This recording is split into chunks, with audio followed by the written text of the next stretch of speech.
Many people come to us and they're saying, well, why would I need a lawyer? It's my first offense. It's not like I'm going to go to jail. And that couldn't be something that is a greater mistake. Just because this is the first time you've been in trouble or the first time you've been caught doesn't mean that you don't need a lawyer or that the consequences aren't severe. Right, and the consequences can really be life-altering. I mean, in a perfect world, we will be living in a world of second chances, but where increasingly police and prosecutors are in charge of what ultimately becomes the outcome of a case, and judges are skittish about giving people the benefit of the doubt. Even the first case can be one that can upend your life really, really forever. I mean, it's such an easy example of like, oh, well, murder, of course, that's going to be something that's going to result in jail. But there are far greater examples of cases that may not seem at the beginning that they can be something that can result in one of the biggest punishments that can be imposed by a judge, that the loss of your liberty, that you are going to be taken away from your friends and family and put inside of a cage for a period of time.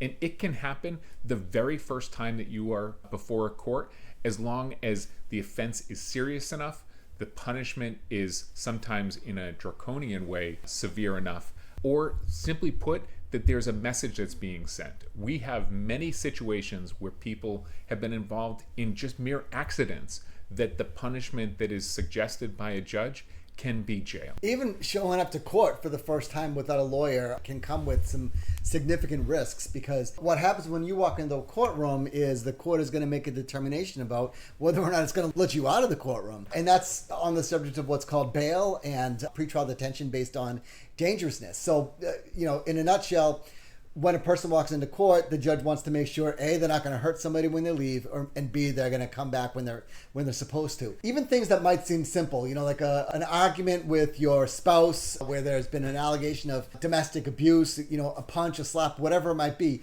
You may very well find yourself when you walk into that courtroom being escorted into the lockup because the government is now claiming that you're a dangerous person based on the domestic violence allegation.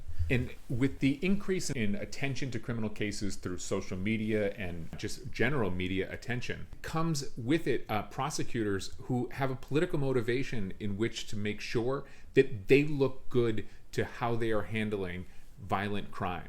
And that can result in what we see very often does result in prosecutors saying, I'm going to make sure to cover myself and try to be as hard as I can on this person who is presumed innocent, except if you're talking about the newspaper following the case, in which case it often is there's a presumption that you're guilty and that they're going to make an argument there's nothing that can result in the safety of the public except the incarceration of that person accused of a crime.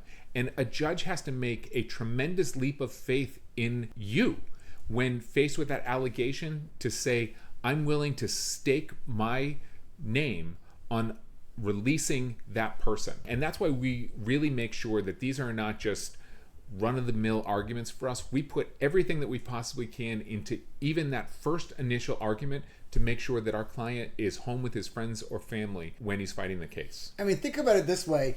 How many times have you read the paper and read about a judge being too tough on crime? I mean, that never hits the paper. So if the judge is concerned about his professional reputation, what's the safe thing for him to do? Lock up criminals or people who are alleged to be criminals. I've seen it a number of times, in the first session of any number of criminal courts where a person walks in thinking that it's not a big deal, gets in front of the judge, and suddenly a court officer is coming up behind him with handcuffs. He's stuttering and stammering and really thinking to himself, boy, I wish I had listened to the advice that Ryan and Murat are giving on this video. The problem is that these individuals, when they think that it's not a big deal, are not the deciders of what is or is not a big deal. You can be released by the bail commissioner after being arrested. You've consulted with a lawyer on a Sunday afternoon after being arrested Friday night. You're going into court thinking nothing's going to be a problem. If a prosecutor decides to file that motion, there is nothing that the judge can do before they have that hearing.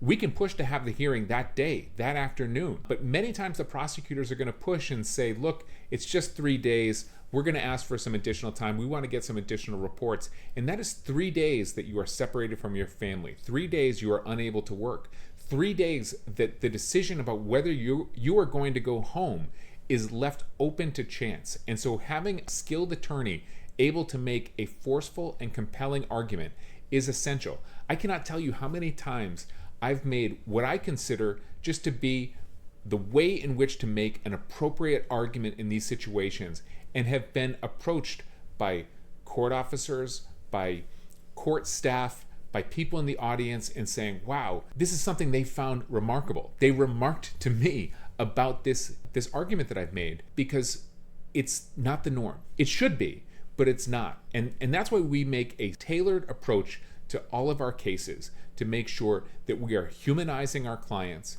that we are making compassionate and persuasive arguments for their release, and we're making sure that those judges and prosecutors know that we are prepared for whatever it is they're going to throw at us. Right. Really, I would say that there's a lot of truth to the fact that the best defense is a good offense. So go on offense and get the best lawyers that you can. Give us a call.